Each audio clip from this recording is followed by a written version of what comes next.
티타임즈가 내년 사업 전략 수립을 위한 필수 코스 2026년 AI 트렌드 VOD 강좌를 준비했습니다.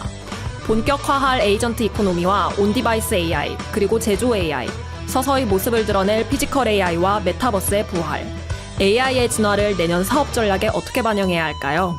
자세한 사항은 댓글창을 확인하세요. 대한민국이 메모리 반도체에 너무 취해 있다. 지금 우리가 대만한테 집니다. 그 요인이 뭐냐? 바로 AI 반도체인 거죠. 패권 전쟁의 매개체는 AI 반도체이고 진짜 원하는 목표는 무인 제조를 누가 가져갈 거냐. 중국의 유니트리 이런 회사 만나거든요. 목표가 5,000불의 휴머노이드 만든다예요. 누구도 이 스피드를 따라가지 못해. 중국은 AI 내재화를 통해서 내수 시장으로부터의 동력을 찾아서 남미라든가 아프리카라든가 점령해 들어가겠다라. 미국은 우리가 AI의 종주국이니까 선도하면서 친미 국가들 따라와. 이런 전략이거든요. 피지컬 AI 시대가 되면 과연 미국과 중국의 싸움에서 미국이 우위를 지킬 수 있을까? 솔직히 퀘스천이에요. 네, 안녕하십니까, 이재원입니다. 글로벌 AI 경쟁이 날로 격화하고 있죠. 그래서 오늘은 이 AI를 둘러싼 글로벌 경쟁은 물론이고 또 이 과정에서 고조되고 있는 반도체 경쟁까지 알아보기 위해서 아주 귀한 손님들을 모셨습니다. 행정부 수장을 더 거치시고 이 반도체 산업에 대해서 끊임없는 애정을 보여주고 계시는 박영선 전 중소벤처기업부 장관님. 네, 반갑습니다. 그리고 실리콘밸리 반도체 기업에서 쌓은 핵심 엔지니어 경험으로 또 AI 반도체 스타트업 디벡스를 창업하신 김노건 대표님 모셨습니다. 안녕하세요. 김노건 대표입니다. 저는 가장 궁금했던 게 두 분은 어떤 인연으로 이렇게 만나게 되셨습니까? 이게 제가 설명드리자면요. 그러니까 이제 중기부 장관이실 때 페미스나 이런 시스템 반도체에 관심이 굉장히 많으셨고, 그래서 이제 암사의 뭐 자상환기업 이런 이제 프로그램들을 만드셔서 그 시스템 페미스를 도와주는 그런 프로그램을 잘 만드셨어요. 근데 반도체 설계 회사를 키우자는 프로젝트를 시작한 거죠. 네. 사실 처음에 뵈셨을 때는 뭐 한국에서 반도체 하면 이제 삼성전자나 SK하이닉스의 메모리 반도체만 얘기하던 시기였을 것 같은데요. 장관님은 그때도 이렇게 지원을 좀 하자라고 결심을 하고 의견을 내셨던 이유가 있으실까요, 당시에? 제가 2019년 4월 달에 중기부 장관으로 이제 취임을 했는데 첫 일성이 이제 우리도 시스템 반도체를 하자. 이 얘기를 했더니 중기부 직원들이 좀 약간 저거 우리가 하는 거 맞나 하는 약간 그런 표정이었어요. 근데 사실 저는 2016년에 그 구글의 알파고와 이세돌의 그 현장 바로 우리 광화문에 있는 호텔에서 했잖아요. 그 현장에 제가 있었어요. 제가 그 현장에서 많은 충격을 받았어요. 그 충격으로 제가 그때부터 좀 AI에 대해서 좀 생각을 하게 됐고요. 대한민국은 메모리 반도체 강국이고 이것이 전부 다인 줄 알았는데 그게 아니구나. 이제 AI 반도체로 완전히 대전환이 되는구나. 라는 어떤 그런 생각 속에서 이제 중기부 장관으로서 그 반도체 설계 회사를 이제 키워야 되겠다. 이런 생각을 했던 거죠. 그래서 그 얘기를 처음에 삼성하고 SK하이닉스에다가 오파를 했어요. 그러니까 설계 회사를 키워서 삼성과 SK가 중심이 되고 많은 설계 회사들이 거기에 이제 같이 함께 스타트업이 갈 수 있도록 하자. 그랬는데 SK하이닉스는 처음부터 우리는 여력이 안 된다라고 했고 삼성은 6개월을 끌다가 못 하겠다고. 그래서 제가 조금 화가 많이 났죠, 그때. 그래서 이제 그 손정희 회장이 하는 암에다 오파를 했더니 암은 바로 그 다음날 본인들이 모든 비용을 다 대겠다는 거예요. 그래서 그렇게 하면 의미가 없으니까 반반씩 대자. 그래서 이제 20억 해서 40억의 R&D 예산으로 그 당시에 약 평균 2억 정도씩 R&D 예산을 지원을 해줬거든요. 거기서 이제 큰 회사가 바로 디벡스고요.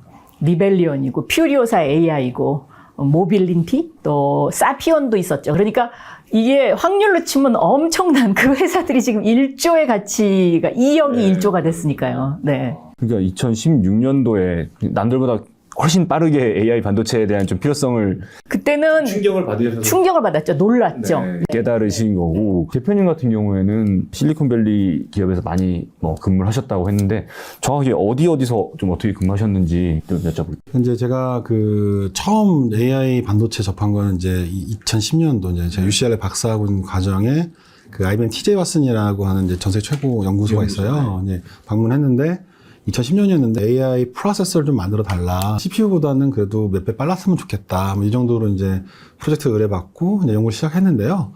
연구하고 나서 한 CPU보다 100배, 200배 빠른 거를 프로세서를 만들게 됐어요. 딥러닝이란 단어가 자체 없었거든요.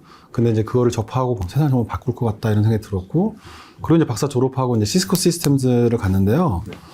그때는 인터넷에 붙어 있는 디바이스가 한 50억 개 정도 있었거든요. 근데 그때 이미 시스코가 예견하기를 10년 후에는 인터넷에 물려있는 디바이스의 개수는 500억 개, 700억 개 넘을 거다. 더 이상 그 엄청난 데이터 사람이 다 달라붙어서 처리할 수 없을 건데 대체제가 뭘까?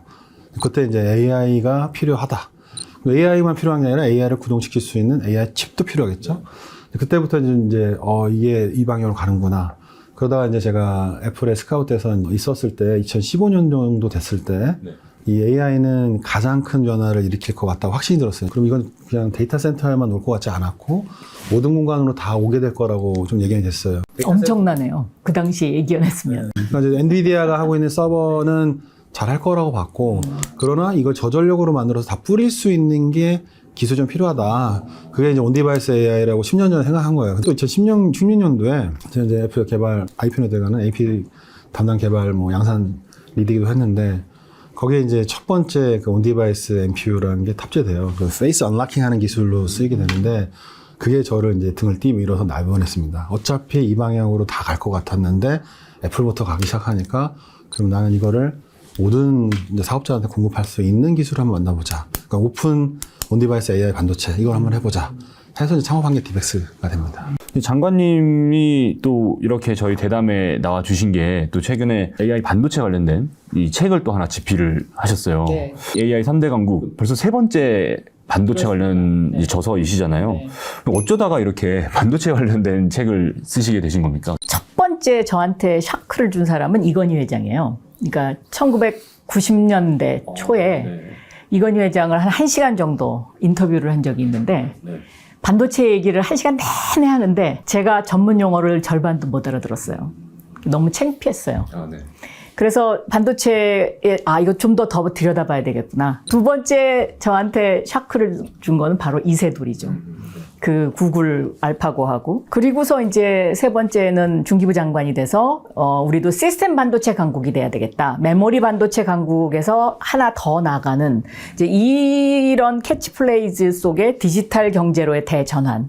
이게 이제 그 당시 중기부의 모토였거든요. 그래서 이렇게 추진을 하고 2021년도까지 장관을 하다가 그 다음에 제가 하버드 케네디 스쿨을 갔잖아요. 그 해 가니까 이 반도체 무기화가 완전히 화두예요. 그런데 포럼이 본물처럼 열리는데 한국 정부도 안 오고 한국 기업도 안 오는 거예요. 이상하다. 대만은 막 우글우글 오고 일본은 완전히 전략적으로 오고 이거 왜 이러지? 그래서 막 이제 처음에 항의했어요. 하버드 포럼 개최자한테. 그랬더니 너 있잖아. 그럼 너가 패널로 나와. 이제 막 이러는 거예요. 근데 이 패널 나가면 더 들여다봐야 되잖아요. 공부 더 많이 해야 되고. 근데 그거 아닌 것 같아요. 그래서 나중에 조금 친해진 다음에 물어봤더니 솔직히 말하더라고요. 너희 나라는 정부도 그렇고 대기업들이 너무 관료적이라는 거예요. 그래서 섭외가 첫째 힘들고 그 다음에 이런 세미나 하고 이러려면 스폰서도 좀 해주고 이래야 되는데 안 온다는 거죠? 안 온다는 거예요. 그래서 이거 안 되겠구나. 이거 굉장히 심각하다. 그래서 제가 반도체 주권 국가라는 책을 쓰게 된 거죠. 그 경고를 하고 싶었어요. 대한민국이 메모리 반도체에 너무 취해 있다. 샴페인만 마시고 있다. 근데 지금 AI 반도체로 완전히 넘어가고 있는데 여기에 대해서는 너무 그러니까 시스템 반도체 시장 점유율이 3%밖에 안 되잖아요. 우리나라가. 이거 갖고 안 되겠다. 잘못하다가는 대만한테 지겠다. 이렇게 생각했거든요. 그게 2023년도예요. 그런데 지금 우리가 대만한테 이제 집니다. 생태계도 그렇고 GDP도 올가을부터 이제 대만은 38,000불, 우리는 37,000불.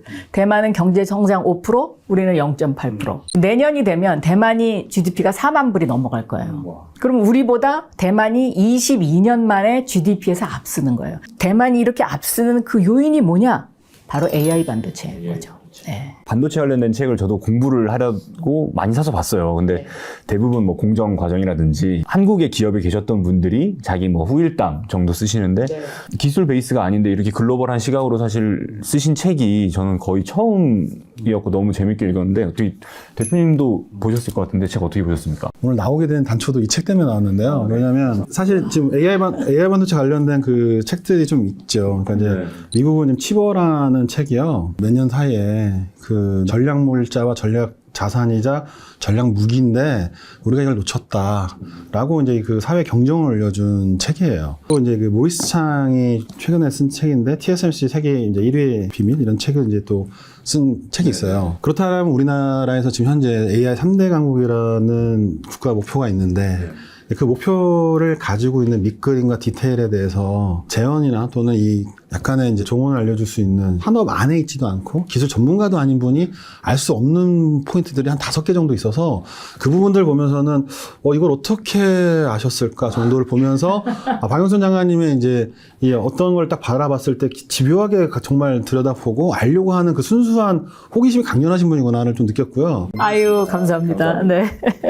나중에는 하버드 그런데 패널로 또 포럼으로 대표님 같은 분들이 가셔서 맞아요. 그거 가세요. 네, 네. 지금 미국이 굉장히 좀 긴장하고 있잖아요. 중국한테 밀리지 않을까? 뭐 이런 것 때문에. 그래서 지금 그런 포럼이 굉장히 많이 열리고 있습니다. 네. 항상 우리는 기술이나 아니면 그 이제 서부의 실리콘밸리만 보고 있는데 또 그런 큰 그림을 그리는 또 시선도 많이 필요할 것 같습니다. 장관님께 좀 여쭤보고 싶은 게 반도체 전략 자산화 혹은 무기화 이런 말씀을 주셨어요. AI 반도체를 둘러싼 세계 정세가 어떤지 또 현장에서 보고 들으신 입장에서 좀 설명을 부탁드릴게요. 한마디로 표현하면 There is no AI without chips. 그러니까 반도체 없이는 AI가 없는 거고요. There is no life without AI. 앞으로는 우리의 삶 자체가 AI 없이는 갈 수 없다. 지금 이런 상황이죠. 과거에는 지난 1, 2차 세계대전 이후에 지금까지 가장 전략적 자산이 뭐냐? 그러면 아마 오일 이코노미, 오일 머니 이걸 꼽았을 거예요. 그런데 이 AI 반도체가 국가적 전략 자산으로 이제 넘어가는 단계라고 보고 있어요. 특히 이제 올해 5월 달에 보면 트럼프 미국 대통령이 사우디아라비아하고 아랍에미레이트를 방문을 해서 과거 같으면 기름값이 어떻게 되고 이것이 이제 포커스가 됐을 텐데 이번에는 전혀 그런 얘기가 없었고 AI 반도체 칩을 우리가 너네한테 예를 들어서 뭐 2027년까지 몇만 장을 줄 테니 당신네들은 미국한테 앞으로 10년간 얼마만큼을 투자해라. 이거 사인하고 왔거든요. 그게 이제 결국은 AI 반도체라는 것이 앞으로 국가적 전략 자산이다. 라는 것을 보여주는 굉장히 심볼릭한 장면이고요. 특히 이제 세계적으로 보면 이 AI와 관련된 인프라, 그러니까 AI 전용 컴퓨팅 센터, AI 전용 슈퍼컴 이런 것을 갖고 있는 나라가 전 세계에 32개국밖에 안 돼요. 근데 이 32개국에서 운영되는 데이터 센터나 슈퍼컴의 90%를 미국과 중국이 운영을 하고 있어요.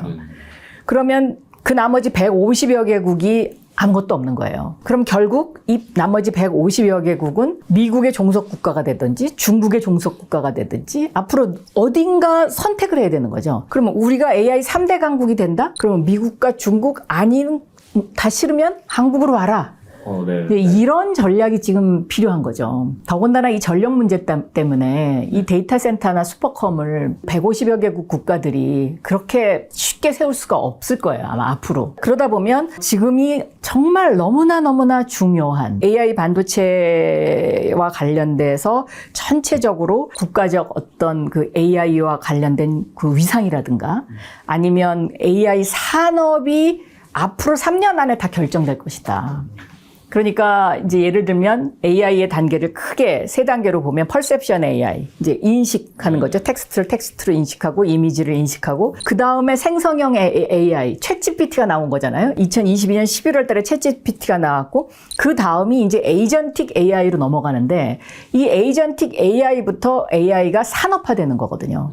그럼 이 산업화되는 이 시기에 우리가 뭔가 깃발을 꽂아야 되는 거죠. 어떻게 보면 오일 시대보다도 G2의 독점이 더 심해지는 거네요. 그렇죠. 그러니까 예를 들어서 우리가 지난 20년간 IT 강국이 될 수 있었던 것은 김대중 대통령이 대한민국 전체의 초고속 인터넷망을 전체적으로 깔은 거잖아요. 그 힘으로 지난 20년을 왔는데 그 당시에는 미국과 중국이 이렇게 경쟁이 치열하지 않았고 어떻게 보면 중국은 없었죠. 그러니까 우리가 IT 강국으로 진입하기가 오히려 굉장히 수월했고요. 지금은 이미 AI라는 그 어젠다를 놓고 미국과 중국이 패권 싸움을 하고 있고 우리는 뒤처져 있는 이런 상황이죠. 그래서 좀 뭐라 그럴까요? 절박함?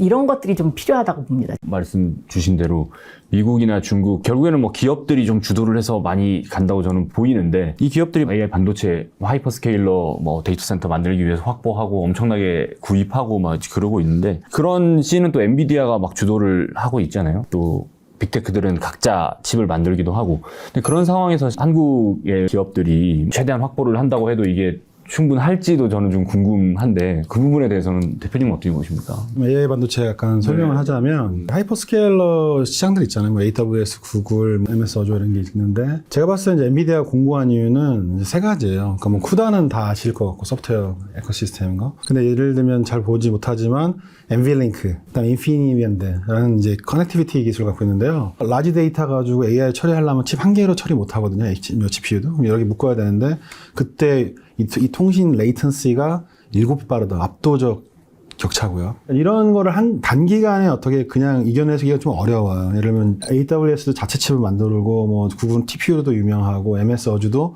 자기 칩들을 이제 만들고 그렇게 중국에는 이제 그 회사들도 만들어내는데요. 언젠가 혹시 이거를 GPU를 안 쓰고도 더 많이 안 쓰고도 갈 수 있지 않을까라는 이제 희망도 있고 당장에도 도움은 좀 되고 세산적으로 봤을 때 마이너스는 아니고 그래서 이제 각 사들이 만들고 있기는 또 한 그런 이제 랜드스케이프이고 브로드컴이라는 회사가 엔비디아 대항마가 된다 이러는데 브로드컴이 뭘 잘하냐면 통신칩 회사였거든요. 토마호크라는 이제 기술을 만들었어요. 그걸로 이제 인피니밴드도 해결 볼 수 있고 그거보다 2배 더 빠르다고 그러고 인빌링크보다 2배 빠르다고 그래요. 포인트가 중요한 거는 TSMC 2나노, 3나노에 이 IP를 포팅해놨어요. 그러니까 이제 이거를 만들고 싶은 그 하이퍼스케일러 회사들이 칩 만들려면 이제 TSMC로 갈 수밖에 없게 돼 있죠. 하이퍼스케일러들이 정말 칩을 잘 만들어서 언젠가 엔비디아 GPU 없이도 돌 수 있을까? 정말 GPU를 대체한 날이 올까? 이거는 저도 물음표예요. 사실은 쉽지 않다고 저는 보고. 근데 자기네들 자사업 트래픽을 해결하는 거 정도는 할 수 있을 거다. 그리고 GPU가 너무 비싸다 보니까 이게 손해를 보지 않는 장사는 될 것 같아도 좀 갈 것 같긴 한데 조금 더 길게는. 또 한편에서는 이제 온디바이스 AI 반도체라는 게 있어요. 결국 이제 피지컬 AI가 더 가면서 더 확장될 것 같은데 이제 AI를 사실 저 물론 서버에 있는 것도 좋지만 웨어러블 디바이스까지, 뭐 자동차까지, 드론까지 다 여기다 집어넣고 통신 없이도 하고 싶은 이제 니즈가 있거든요. 한국의 우리 반도체 기업들이 AI 가속기 시장을 노리는 거는 사실 조금 어떻게 힘들다고 보세요? 아니죠. 저는 개인적으로는 우리나라 경제력이 이제 있고 지금 이제 뭐 10대 국가 안에 들어간다고 저는 보고 있고요. 그 다음에 우리가 갖고 이제 쌓아왔던 여러 가지 뭐 연구 역량이나 이런 부분도 있고요. 현재 엔비디아는 100W씩 먹거든요. 근데 디바이스에서 100W를 흘려줄 수 있는 방법이 없어요. 근데 이제 GPU를 그대로 조그맣게 만들어서 나오는 솔루션들이 이제 100W씩 먹고 40W씩 먹고 그러는데 저희는 이제 전성비의 세상이에요. 그래서 5W 이 정도 이하가 돼야 참 능히 할 수 있는데 이제 이 시장이 이제 내년부터 아마 좀 열릴 거라고 봐요. 온디바이스 기반의 이런 제품들이 그렇게 봤었을 때는 이거는 이제 퍼스트 무버 전략이 가능하고 저는 평행선에서 같이 경쟁할 수 있으니까 좀 더 행복한 면이 있습니다. 절대 강자가 없거든요. 이제 온디바이스 시장에 한국의 젠슨왕이 되겠다. 이거죠 한마디로. 네, 제가 그걸 응원합니다.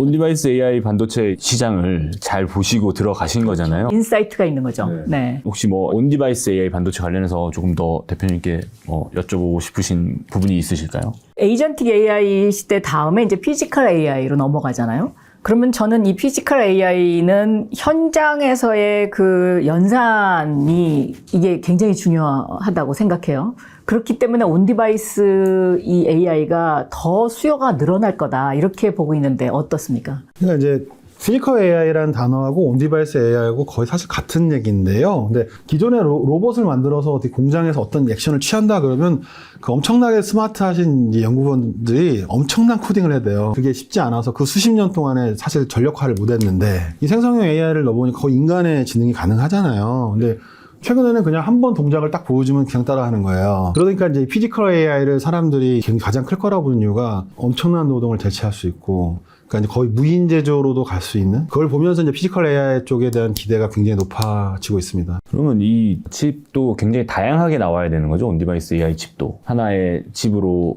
로봇도 돌리고 스마트폰에 들어가고 뭐 이런 자율주행 차도 들어가고 그런 게 아니라 버전이 굉장히 다양하게 한 회사에서도 여러 개 만들어야 되는 거겠네요. 제가 온디바이스 시장을 좋아하는 이유는 여기는 엄청난 이제 프래그멘티드와 엄청난 커스텀이 존재하고 저희가 얕은 바다의 지배자 되겠다 이런 말기도 하고 최근에 이제 명량해전 얘기도 좀 했는데요. 제가 이제 AI 반도체 만들려고 다 봤더니 서버로 들어간다 이거는 조금 저는 어렵다고 보는 게 태평양 한복판에서 미국 칠함대를 만나서 어선 하나 붙잡고 싸워서 이겨봐라 이런 거 느낌이어서 저는 그러면 역사적으로 봤을 때는 방법이 또 있거든요. 대군을 얕은 바다 물살이 센 데로 그러니까 물살이 세다는 얘기는 커스텀 요구가 엄청나게 많고 마켓이 한 500억 1000억 이렇게밖에 안 돼요. 지금 현재 우리가 보는 그런 게 막 매수 시기가 있어요. 우리 입장에서는 한 500억만 놔도요. 그런 거 한 두세 개만 잡아놔도 엄청 의미 있는 상황이 되잖아요. 두 번째 중요한 건 그 시장이 이제 계속 10배, 100배까지 커질 거죠. 미래에는. 이걸 보면서는 제가 이제 할 수 있겠는데 그러니까 이제 딱 볼 때 온디바이스 AI 반도체 만든다 그랬을 때는 엔비디아하고 해볼 만한 거예요. 거함이지만 이 얕은 바다 어떻게 500억짜리를 나라 한번 붙어볼 거냐 그 시장에서. 근데 나는 필요 없는 거 다 빼버리고 전력을 10분의 1, 20분의 1 써버릴 수도 있고. 임진왜란 이제 그 이순신 장군이 하는 게 명량해전이요 300대가 몰려 들어오지만 10세대거든요 10세대 대 10세대 싸움에서 1대1에서 무조건 이길 수 있다만 있으면 계속 1대1 싸움인 거예요. 1대1에서 내가 완벽할 수 있다 그러면은 이제 해볼 수 있는 거잖아요. 그러니까 이제 1대1 싸움을 한 거예요. 한국의 스타트업이 취할 수 있는 아주 효과적인 전략이라고 보이는데요. 그러면은 반대로 이제 저는 궁금한 게 미국이나 중국이 지금 반도체 전략을 어떻게 가져가고 있는지 장관님이 조금 보고 오신 거를 말씀해 주십시오. 그러니까 예를 들어서 미국은 AI의 종주국은 우리야 라는 데 대한 자부심에서 이제 약간 자만심? 이렇게 넘어간다고 볼 수 있어요. 7월 달에 트럼프 대통령이 AI 액션 플랜 행동 지침 3개에 사인을 했는데 그 첫 번째가 뭐냐면 우리가 AI의 글로벌 스탠다드가 될 거야. 그리고 그 글로벌 스탠다드에 너희 친미 국가들 다 같이 해. 그래서 우리가 패키지로 연대하자. 그래서 AI의 패권을 우리가 쥐고 가겠다. 이게 첫 번째고요. 두 번째는 반도체 공장이라든가 데이터 센터 이런 거 짓는 거 쉽게 해주겠다. 규제 다 풀어주겠다. 이런 거고. 세 번째가 Work AI. 그러니까 약간 이건 정치적인 거죠. 예를 들어서 진보적인 다양성 이런 어떤 그런 개념. 이거 AI가 중립을 지켜야지 안 돼. 이런 걸 발표했는데 지난 8월 26일 날 중국은 뭘 발표를 했냐면요. 인공지능 플러스 심화 정책. 그러니까 중국 표현 그대로 하자면 행동 심화 의견이에요. 그러니까 인공지능 플러스 정책을 2024년 3월 달에 발표를 했거든요. 인공지능 플러스 정책의 핵심이 뭐냐? 중국의 경제 성장의 새로운 동력을 AI 융합으로 가져가겠다. 이게 한 축이고요. 두 번째 축은 미국의 AI 반도체에 대한 규제. 이거에서 우리가 자립형 생태계로 가겠다. 여기에 따른 인공지능 플러스 행동 심화 의견이라는 걸 냈어요. 근데 이 행동 심화 의견이 좀 더 디테일한 로드맵을 발표한 건데요. 여기 이게 어마어마합니다. 그러니까 2027년까지 지능형 시스템의 보급을 70%로 그리고 2030년까지 이 보급을 90%로 늘려서 전 산업의 AI 내재화. 그다음에 2035년까지는 완전 경제적 지능형 사회, 그 다음에 사회적 지능형 사회로 AI 경제 사회의 새로운 시스템을 만들겠다. 이렇게 딱 로드맵을 발표하고 그리고 AI 융합과 관련된 6대 분야를 정리했는데 이렇게 디테일하게 AI의 정책을 발표한 나라가 아직 없어요. 미국조차도 그런 정도는 아니라는 말씀이시죠. 그러니까 예를 들면 중국은 전략 자체가 AI 내재화를 통해서 내수 시장으로부터의 동력을 찾아서 이걸 가지고 국제적인 어떤 거래를 하겠다. 남미라든가 아프리카라든가 동남아시아라든가 이제 미국의 손이 미치지 않는 나라들을 점령해 들어가겠다라는 전략이고 미국은 약간 우리가 AI의 종주국이니까 선도하면서 친미 국가들 따라와. 이제 이런 전략이거든요. 그래서 저는 이 피지컬 AI 시대가 되면 과연 미국과 중국의 싸움에서 미국이 우위를 지킬 수 있을까? 저 여기 솔직히 퀘스천이에요. 네. 또 중국 같은 경우 이제 중국 제조라고 해서 몇 년 전에는 이제 반도체 자립 불기라고 하죠. 사실 성과가 또 어떤 면에서는 조금 좋지 않다 이런 얘기도 들었어요. 2015년에 그 시진핑이 발표한 반도체 굵기를 지금 10년째 하고 있는데 원래 2025년에 이 사람 중국의 목표가 반도체 자급률을 70%로 높이겠다는 거잖아요. 제가 보기에는 한 40~50%까지는 왔다고 봐요. 근데 대표님이 보시기엔 어떠세요? 저도 오늘 좀 이제 대동소이 하지만 좀 다르게 보는 면이 있습니다. 그러니까 이제 저는 똑같아요. 패권 전쟁의 매개체는 AI 반도체이고 사실 그 너머에 지금 이면에 지금 서로 거론하고 있지 않지만 진짜 원하는 목표는 무인 제조를 누가 가져갈 거냐. 저도 이제 이 전체 지금 상황이 바뀌는 거와 움직여지는 게 퍼즐을 맞춰보면 이 그림으로 가고 있는 거로 보이거든요. 예를 들면은 미국 같은 경우는 제가 봤을 때 초지능 레이스는 굉장히 지금 열심히 하고 있고요. 이 무인 제조로 가기 위해서 미국은 1번이 뭐냐면 초지능을 먼저 확보한다. 그리고 나머지는 예를 들면 제조 산업에 SCM이 없거든요. 수십 년 동안 세계의 공장을 중국에다 만들어 놓은 거는 미국이고, 그러면서 자기 제조의 모든 그 자산을 잃어버린 게 미국인데, 이제 깨달아 보니 자기네들도 제조 SCM을 구축을 해야 돼요. 그러니까 지금 막 팩토리를 다 오토쇼링 하고 있는 이유가 그거예요. 그렇다고 해서 공장이 온다고 해서 많은 사람을 뽑는 게 아니라 좀 천진화된 공장이 들어오거든요. 그래도 상관은 없어요. 원하는 거는 미국인의 노동자가 많아지는 게 원하는 게 아니라 미국 안에서 블록 경제화되어 있는 제조 산업이 완성하고 싶은 거예요. 그러려면 그 가장 먼저 필요한 게 첫 번째는 초지능으로 가는 거고, 일단 지금 당장에 제조 능력을 갖고 있는 건 아니라서, 두 번째는 오프쇼링을 어떻게든 해내야 되는데 정말 엄청난 과격한 단위로 하고 계신 것 같고요. 이 방향으로 가고 있구나. 그러면 이제 더 이상 인건비가 비쌌기 때문에 제조 산업을 다 줬던 건데, 무인 제조면 인건비가 제로거든요. 그러면 미국이 제조 능력에서 경쟁력에서 뒤처질 이유가 하나도 없어져 버리기 때문에 이거를 이제 노리고 있는 것 같이 보이고, 중국은 제가 보기에 이제 사실 최근에 알리바바가 AI 칩도 내놓고 하면서도 계속 경종이 되고, 화웨이 7나노 칩도 내놓고 이런 게 이제 좀 됐었고, 올해 2월에 이제 딥시크가 나오면서도 뭐 알고리즘 이렇게 싸게 만들 수 있어라는 메시지를 계속 주니까 워닝 사인이 좀 되고는 있어요. 근데 제가 기술적으로 판단하기에 아직 미국 하이퍼 스케일러도 AI 칩을 만들고 있는 중이지만 대동소이할 정도의 수준이지, 이게 엔비디아 GPU를 완전히 리플레이스 했을 것 같은 가능성으로 가고 있지는 않아요. 근데 대신에 메시지는 그렇게 만들고 싶겠죠. 그리고 또 딥시크를 보면서요, 그 MOE라는 아키텍처를 들고 들어오면서 H20을 쓰거든요. 네. 하드웨어로 봤을 때는 작은 사이즈 모델 돌린 거지만 지능의 수준은 큰 거 같다. 요 얘기가 나오고 나서 딱 3개월 만에 메타 라마4 알고리즘을 내놨는데요. 2000빌리언이죠. 이 정도 초거대 모델을 만들 수 있었어. 그럼 지능은 더 올라가. 그러니까 여기는 이제 더 초진영적으로 도움이 돼 버렸어요. 근데 이제 장군문건이 막 되고 있는 상태고, 그러니까 아직 중국이 이걸 완전히 독립할 수 있는 기술로 가고 있냐에 대해서는 아직 물음표예요, 저는. 대신에 제가 중국에 들어가서 보면은 무서운 거는, 저희가 이제 2월에 사실 바이두랑 만나고 최근에 저희가 이제 컨트랙을 했는데, 딥시크 나올 때쯤에 저희가 만난 거예요. 온디바이스 칩을 저희 거 쓰고 있는데, 어플리케이션에서 저희 서버에 들어가는 모델이 딥시크예요. 발표되자마자 3개월 만에 양산시켜버리더라고요. 이 스피드는 국내도 국내고 대만도 대만이고 미국도 누구도 이 스피드를 따라가지 못해요. 지금 바로 어플리케이션으로 적용시키는 스피드만큼은 중국이 압도적이다. 근데 이게 무서운 게 뭐냐면, 그렇게 해놓고 난 노하우라든가 데이터가 쌓여요. 네. 사실 AI는 이 두 가지를 갖고 성장되는데, 중국이 이제 특히 제조 산업에 이걸 적극적으로 집어넣기 때문에 보고 있으면 저 데이터와 노하우가 계속 쌓이다 보면 초지능 이제 AI라든가 엔비디아 GPU가 없지만은 바로 어플리케이션 집어넣고 있고, 누가 더 먼저 종착지까지 갈 거냐.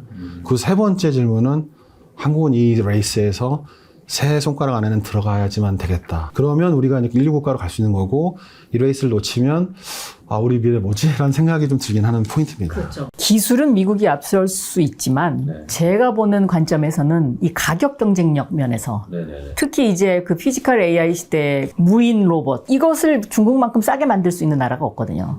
그러니까 이거를 보급화 전략으로 갔을 때 과연 미국이 이거를 버텨낼 수 있겠냐. 이제 이 포인트가 하나 있는 거죠. 산업적으로 저도 걸려있는 게, 미국에서 로봇을 만들면 수만 불이야.